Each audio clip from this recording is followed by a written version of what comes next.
Hello. Hello.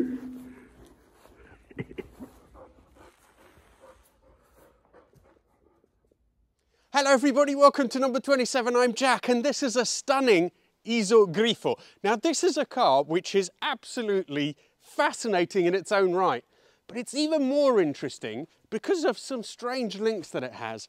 One of them is to a fridge, and then that it owes a debt to two very, very different cars, and that is the BMW, I think, 300, which BMW built under license, and completely at the opposite end of the scale, the Ferrari 250 GTO. So how do they all fit in? Well, I'm going to take you out on it, I'm going to tell you how it drives, and tell you a bit of the history of how this car came to be.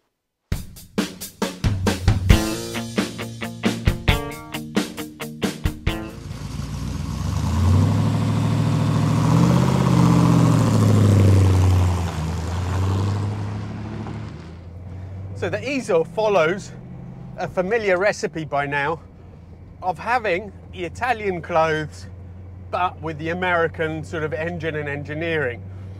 Like the De Tomasos used that, this particular car uses the Corvette engine rather than a Ford engine.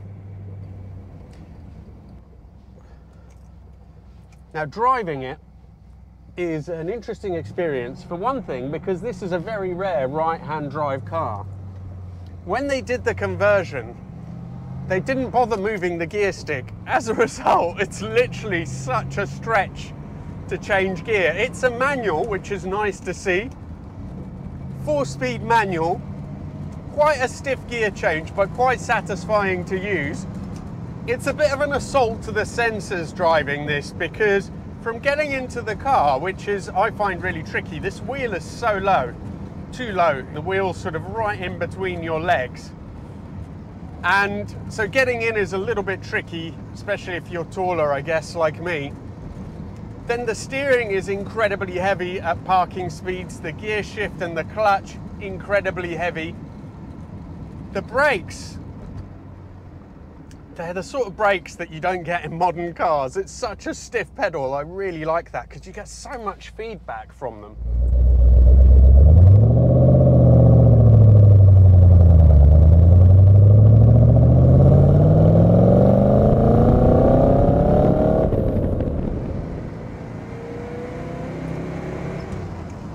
The other thing you notice is that it just seems to have like tree stump pulling torque from tick over.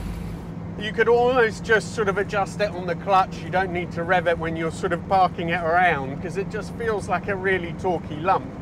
Like most of these American engines, doesn't particularly ask or benefit from being revved. It's got a really nice meaty, throaty sound to it. It does feel like an old car, and that's no surprise really, because these were made between 1965 and 1974. The suspension just has that old kind of quality feel about it. It's a little bit loose. The steering is very, very slow. So quite vague steering, quite soft in the corners. It's not a car that was built to be driven hard. The driving position is, as I said, quite odd with the steering wheel right in between your legs. But it is a real experience. Now the interior isn't bad. All the switches are at hand. They can be a bit confusing, all these toggle switches, but they're labeled. And you've got the heater controls there, which work pretty well. The gear change too far off to the side, but that's because this is a right-hand drive car. Nice little ashtray, window controls, window wipers, everything's to hand, and all the switches are pretty clear. I think once you get used to it, the only other issue I would have is that it's not that the pedal box is cramped as such, it's just that you can't stretch out your clutch foot. There's no way for me to get past that, so that's going to be a little bit difficult on longer journeys. The torquey engine though will help. Don't really need to change gear much. Was in third there, but I can go into fourth. This is at sort of 60 miles an hour. Now these things do look incredible, and it was designed by Giugiaro when he was still at Bertone. It has weird influences all over the place. It's got a little bit of an Aston influence, it's got Corvette influences, but it is an incredible car to look at in its own right. It's got a mixture of sort of elegance and aggression. The Grifo is a griffin, which is supposed to be a mix between, I think, an eagle and a lion. And I think it's pretty evident in the way this car was designed. You know, I mentioned earlier that there are three things that are linked to this car, quite disparate things. The first is the fridge, and that's because Iso started off, and was even not too far off from when they built this. They actually started as a company that was building radiators and fridges. It happened that at the time, the owner decided that it wasn't really exciting enough. The company was doing well, but he wanted to do something which was going to be have a bit more kudos to it, a bit more cutting edge. So he decided to make a car. That is the Isetta, which is also known as the BMW, I think, 300, or the BMW bubble car that most people know. Now that's really interesting because not only did that save BMW, at that point, just after the 50s, BMWs were in absolute dire straits.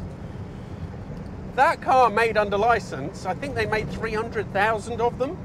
It really got Germany moving back in the day when you needed something cheap, easy to run.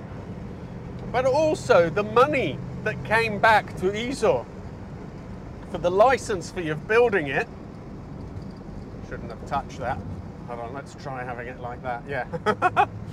So the money that they got for that also then allowed them to invest in some more interesting cars like this and the car that came before it, which was the Iso Rivolta. To me, this is a much more successful design. I think chassis-wise, they're relatively similar, but this definitely looks a lot better. Oh.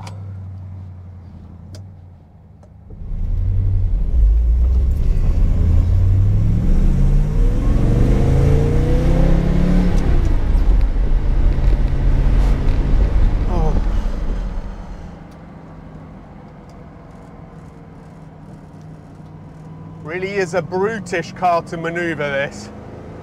You need some strength.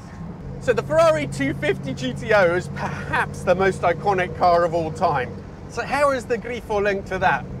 Well, Bizzarini, who was the engineer who designed this car, before working with Iso, he'd set up on his own. He also did, I think, the Bizzarini 5300, which was linked to this car. But just before that, he was at Ferrari, where he designed the 250 GTO. So really, the Grifo has some absolute thoroughbred connections. So if we talk about the driving experience, I would say it's a difficult car to drive. At slower speeds, it kind of requires brute force just because all the controls are so heavy. Once you get used to it, you get it up to speed. The steering has that communication that you come to expect from these older cars. The engine has got the lovely American V8 growl. Lots and lots of torque. Pretty responsive. And it is a car that looks like absolutely no other. You used to be able to pick up a Grifo for not very much money. But nowadays it's a different story. They're worth hundreds of thousands of pounds. One of the main drivers for that is that so few were built. Only about 400. Sadly, the oil crisis killed this car and it was the last diesel to be made. There have been grumblings. It does move. There have been grumblings about sort of reinvented modern Isos, but as far as I'm aware, nothing. There's been a couple of prototypes, but nothing has actually been produced. So all in all, a charismatic car. I think probably quite a capable GT. Dynamically, to me, modern day, I'm not an expert on these. It definitely feels like an old car. It feels quite dated. I really have to thank JHW Classics because they lent me this fantastic car today. They have an incredible collection. You should definitely go and have a look.